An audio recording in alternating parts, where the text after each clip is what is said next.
This is the overview for Futato chapter 39. Now there are two items that he covers in this chapter.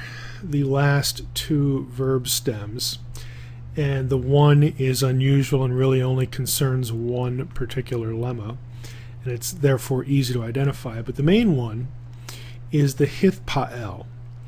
The hithpa'el, as he notes here, is the seventh of the seven major verb patterns. The hithpa'el makes up only 1.2% of all verbs in the Hebrew Bible. I think you're going to find that this is really easy to spot.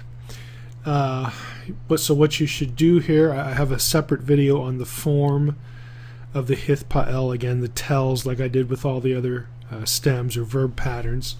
Give this a close read through. The common use of the hithpa'el is to express the reflexive, that is, action done to oneself. So, for example, PL or kal, halal would be to praise. Hithpa'el is praise oneself. Okay, so you get the reflexive idea. So give this a close read through. He makes the comment about some verbs occurring only or mainly in the hithpa'el, so on and so forth. Here is the form. It's easily recognized in the perfect. It's preceded by hith and then your lemma. Okay, hith, then you got A class and doubling. That's pretty much it. For the perfect, very easy to spot. Imperfect is the imperfect consonant prefix, yod, tav, aleph, or of course noon down here in the plural, but then with a tav, so it's yith, tith, tith, eth. Okay, very easy to spot. Again, imperative, same issue. Again, just give this a close read through. The hithpa'el is very easy. Now we come to the verb hishtachava. Now this verb occurs 169 times in the Hebrew Bible. It means to prostrate oneself or to worship.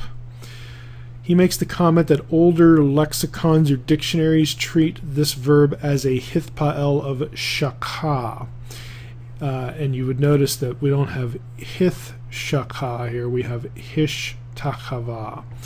The shin and the tav would switch places. But Futato, and again some other recent dictionaries, look at hishtachava as something called a hishtafel of the lemma chava. And that's the way Futato is going to present it in this grammar. So in a nutshell, this is also really easy. It's only one lemma, and every time you see hish, or in the imperfect yish or tish, so on and so forth, you're going to have a hishtafel. It's always going to be the same lemma. The lemma is going to be chava, to prostrate oneself or to worship.